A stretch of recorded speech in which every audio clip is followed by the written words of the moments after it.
like to show you the front of our house. And the hallway. They say first impressions count, and I think we've made a good first impression.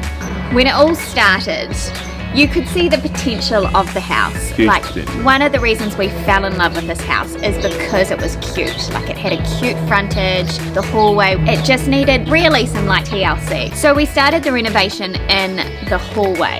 And one of the first things that Caleb did was some building work with our attic step. So I replaced the existing attic stairs with a new sailboard attic ladder. It's been so useful. I got a electric floor sander from Highpool and just sanded all the hallways. Then I just put 3 coats of a natural urethane on top of that so that the timber just looks really natural and original.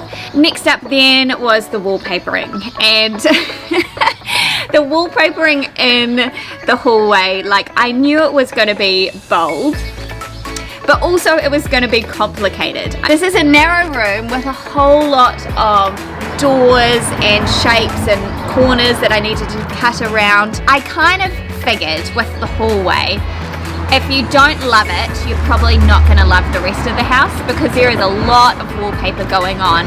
So I figured, you know, like, if you walk into the hallway, love the wallpaper, you're gonna love the rest of the house. To finish it off, we went with some beautiful light fittings from Mr. Ralph.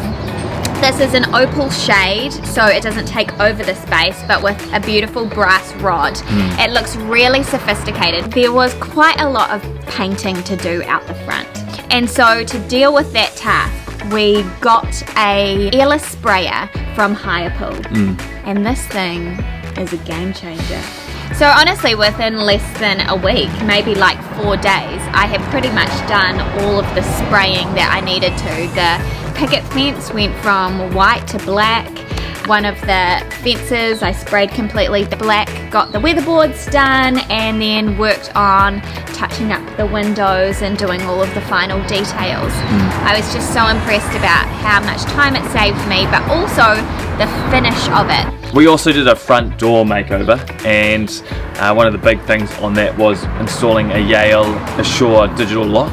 So no more keys, and we put in some really cool black pull handle and nib lock as well. And I went for a new colour choice. So I went with a colour called Coral Tree by Resine. And one of the finishing touches on the front yard was putting some ready lawn down.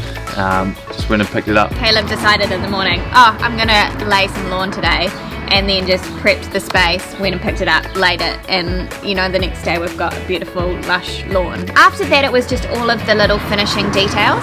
Things like the concrete porch, so I went ahead and painted it all grey fries, which is the same colour as we've painted the roof. And we upgraded our light features. They're kind of like a modern twist on that classic coach light. It makes quite an impact, but doesn't overwhelm the space. We hung some hanging baskets and put some flowers in that, some pot plants out the front. We took some spare bricks and did all of the edging around the gardens and the lawn. Planted a few trees for a hedge along the black fence. What I really like about the design of both the landscaping in the front yard and the hallway is that we've really tried to honour the past, and I think we've got the best of both worlds here. We've really upgraded the things that are important, but at the same time, you know that this is an old school villa, and I love that about it.